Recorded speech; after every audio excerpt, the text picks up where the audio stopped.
Hey guys, John Rettinger from john4lakers.com here. One of the most common questions I've been getting about the new MacBook is in regards to the trackpad. So I'm going to walk you through the trackpad and what it can do and give you my review on it and also show you the options that are in the control panel for it. Alright guys, see you at the end. Bye. Alright guys, so here is the new MacBook. It's a 2.4 gigahertz version and there is the topic of the video, the trackpad. As you guys can see, it sits relatively flush to the computer. And it is the biggest trackpad Apple has ever used.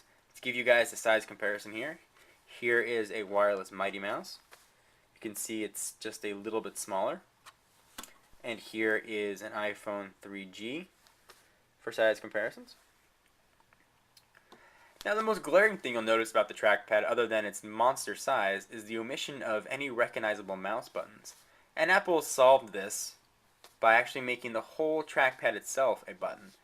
And the concept seems like it'd be very difficult to get used to and hard to adapt, but in fact it's actually very quick and it took me about 5 minutes to get used to it. Now I don't notice any difference at all.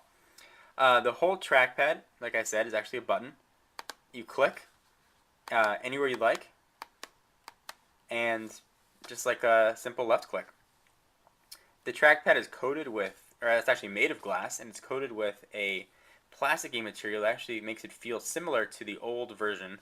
But there's much less friction on your finger, which actually makes for nice and easy scrolling.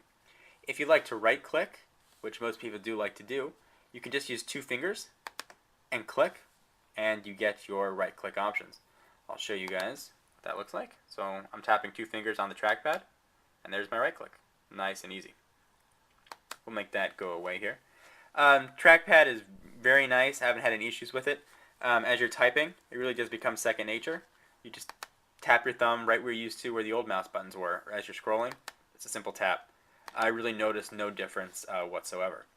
You get a lot of options for customizing found in the system preferences, and I'll walk you guys through all that and show you what that looks like. But the multi-touch works fantastically. Scrolling is nice and easy. 2-finger scrolling flows very quickly across the trackpad with the new reduced friction.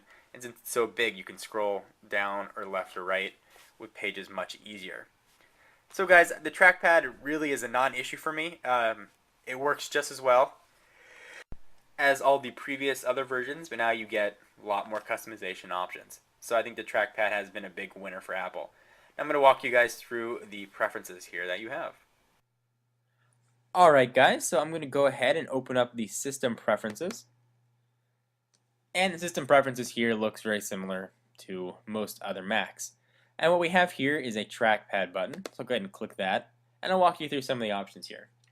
So here are your 1-finger options, as you can see. 1 finger, tap to click, turn that on or off, and it'll give you a demonstration of what that does. Tap and clicks, you can see in the video playing right there. Dragging, you can click, double click actually, and you can drag your finger around. Drag lock,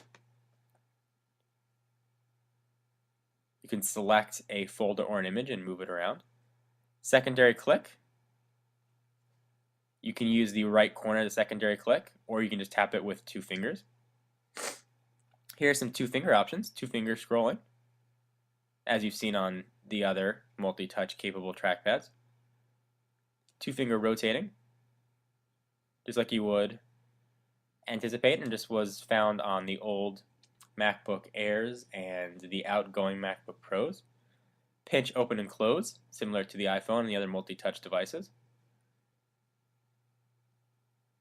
Screen zoom. Actually hold down the control key, place 2 fingers up, scroll down, and it zooms the entire content of your desktop. Secondary tap, like I mentioned earlier, 2 fingers, right click. 3-finger navigation. Swipe 3 fingers across so you can scroll through images or documents. And the 4 fingers are actually one of the things that I've been finding most useful, surprisingly.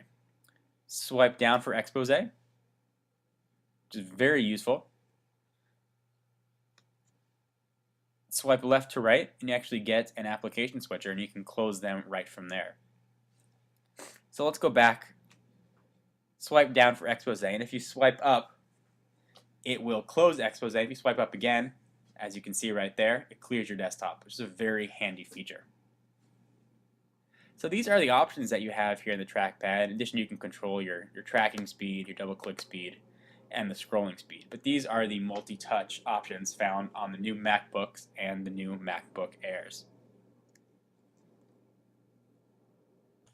So guys, in conclusion, I think the trackpad is a really welcome addition to the new line of MacBook and MacBook Pros. It takes what the old ones did well and really adds upon it with some new multi-touch gestures. And the lack of a button, I really don't notice any difference one way or another, whether it would be there or not. So surprisingly, it's a nice non-issue. So guys, please feel free to leave questions down below. Be sure to check out the website at www.john4lakers.com. If you want exclusive update and content, be sure to follow me on Twitter at www.twitter.com/John4Lakers. Alright guys, hope you enjoyed. I'll talk to you soon. Bye!